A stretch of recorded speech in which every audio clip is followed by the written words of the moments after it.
Hi, this is Kimberly Lowe with the Real Progressives. I'm at the Economic Symposium in Washington, D.C., and part of our live stream was cut off. It was really interesting about the environment, and I'm here with Andrew Holland. He is the Director of Studies with the American Security Project, and he's going to finish up some of his points that were really interesting. Turn it around on him. Gotcha.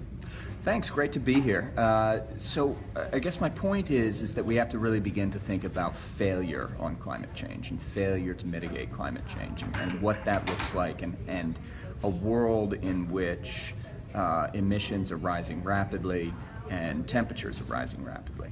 And I do think that what that means is, frankly, that entire large swaths of the world, particularly the driest regions, could frankly become uninhabitable, and unsecurable is kind of the word to think of. You know, when the basics of human security, your water, food, energy security are undermined, you're going to pick up and go, and you're going to blame your government when it fails. So these are not ways of building a secure, sustainable future.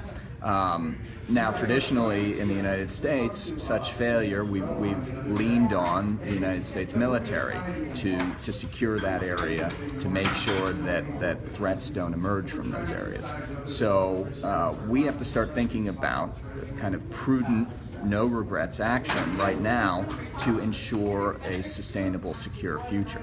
And what that means is, first, we do have to think about adapting to moderate warming. And building resilient infrastructure, building ways of thinking about how warming is going to happen, so we got to plan for it. Second, we have to become more globally resilient to stresses, and what that means is things like global integration. Areas of famine, which we know there will be, if we have a resilient global food system, you can ship food from areas of where there's been a good harvest to areas where there's a bad harvest. We don't always have that, and we haven't seen that in the past.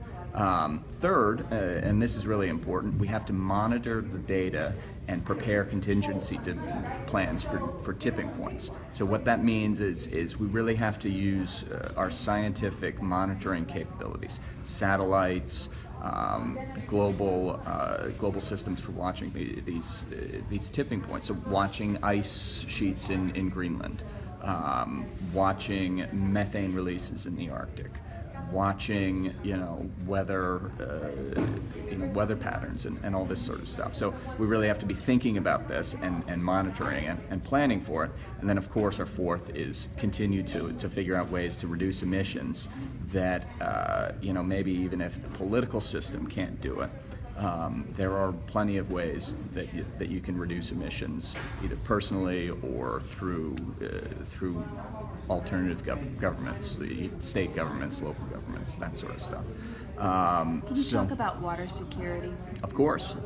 So water is literally something in which you can't build a civilization without access to water, of course. So.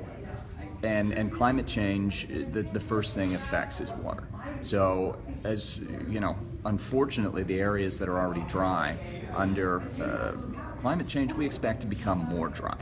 So that means that you could have people moving off farms, herders, suddenly unable to keep their livestock, and cities that rely on clean water supplies becoming if not uninhabitable, certainly it makes it harder to live there. It makes life harder.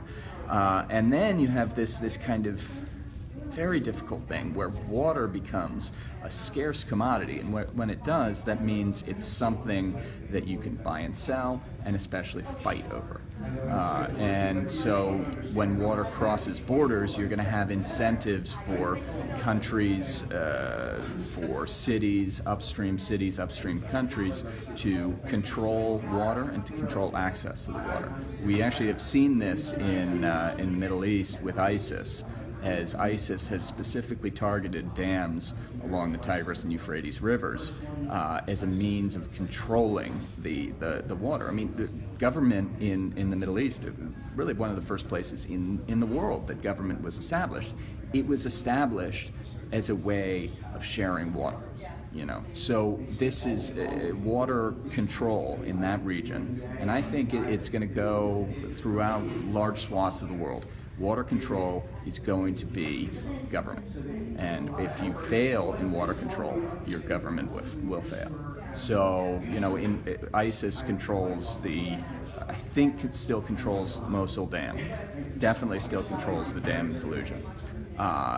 That means they can schedule water releases to flood people downstream. They can punish farmers downstream that they don't like. They can do all of these things as a method of control. So I'm afraid we could see this around the world. Water security is central to our future global security. Okay, thank you for taking the time Yeah, to talk. thanks to be here. If people wanted to read more, where would they look? Go to our website, AmericanSecurityProject.org, all one word. We've got lots of stuff about global climate change, security, and water security. It's all on there. Dig around there. Look forward to talking with you. Thanks, Angie. Yep. Bye. Thank you.